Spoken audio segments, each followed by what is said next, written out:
It's all fun and games until someone gets hurt. In 1997, Princess Diana and Dodi Ford were involved in a fatal car crash. The cause of the crash was reckless driving. The official report said the crash was caused or contributed to by the speed and manner of driving of the Mercedes and the speed and manner of driving of the following vehicles. Those following vehicles were paparazzi, who had followed Princess Di and Fade from their hotel to the scene of the wreck that night. Though French authorities did charge 9 photographers with manslaughter, conflicting eyewitness reports and the inability to accurately place them at the scene at the moment of the crash led to the charges being thrown out. According to The Guardian, in fact, of all the paparazzi relentlessly pursuing the couple in the days leading up to the crash, only 3 were ever convicted of the lesser crime charge of invasion of privacy for taking photos of the couple.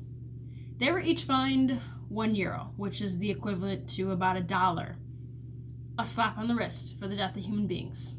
But great photos, worth the risk? I suppose so.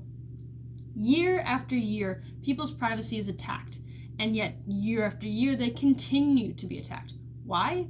Because the punishment is a mere penny compared to equally invasive crimes. The media get away with it because the Constitution gives them the right to freedom of speech and freedom of the press, which we fought so hard to gain. But where is the line drawn? The Constitution states that the freedom of the press is the right to report news or circulate opinion without censorship from the government. But the right to be able to report news or opinion does not give anyone the right to invade privacy. To anyone, the private or commercial press who violates the right to privacy should have their media privileges revoked, and in major cases have their freedom of the press denied, as the safety and well-being of the victims demand in order to have justice for invasion of privacy against their will.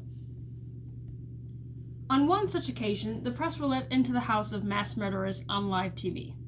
They showed baby photos, driver's licenses, and passports. Even though these people are murderers, that still gives no one the right to invade privacy like that. Not to mention a total disregard for the core ethical compass of journalism. The reason the amendment freedom of the press was even created. Do the most good while doing the least harm. Does showing millions of people an idea of the attacker's mother really do the most good? America should balance their problems like the UK. The Human Rights Convention guarantees everyone the right to privacy as well as the right to free expression.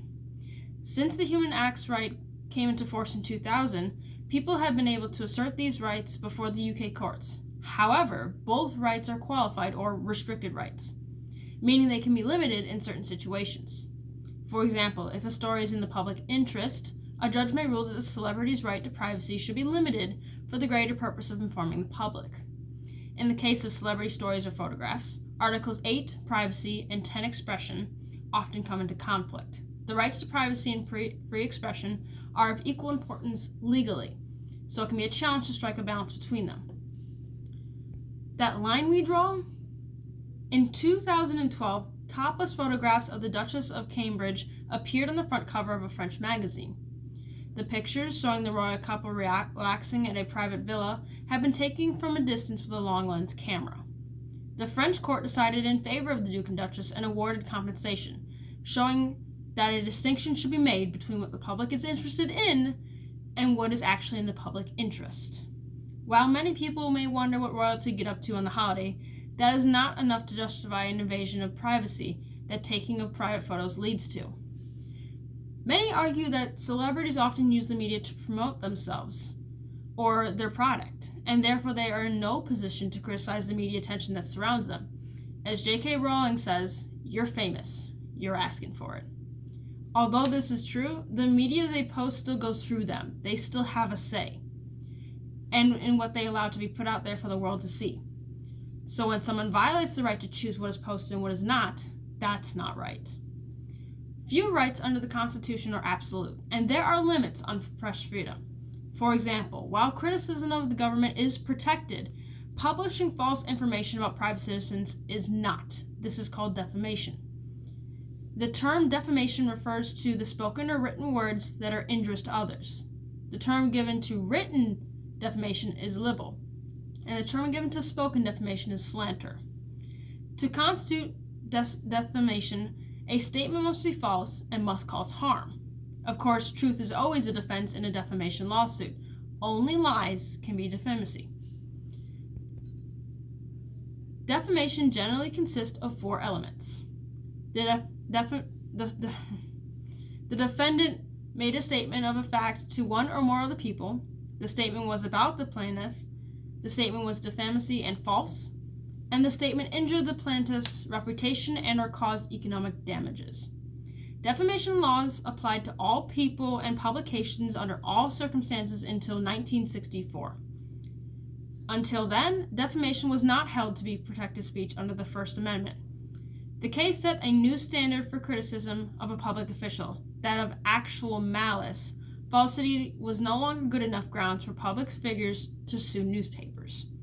Actual malice was required, and this was defined by the court as knowledge of the falsity of the statement, or that the statement was made with reckless disregard for the truth. In 1967, 2 cases expanded the actual malice standard from statements targeting public officials to public figures, which includes famous people. To determine who is a public figure, the court categorized 3 categories of public figures. An all-purpose public figure whose presence is ambiguous, such as a movie star or professional athlete. A voluntary, limited-purpose public figure who decides to thrust themselves into the limelight or public discussion, such as perhaps Joe the Public Plumber, who found his 15 minutes of fame during the 2008 presidential election. And an involuntary public figure, who is only in the public eye because of the defamatory statements themselves. The first 2 categories were considered public figures, but the last was not. The plaintiffs could sue under traditional defamation standards. What constitutes actual malice is, in a given case, is a matter for the trial of fact to determine. There is no right to privacy per se written in the First Amendment or any part of the Constitution. The court began to make decisions between the right to privacy in public and the right to privacy in one's own home as it currently stands. For example, vehicle owners have a right to privacy in their own vehicles when the vehicle is parked in their own driveways. But that right is greatly reduced when they are parked elsewhere.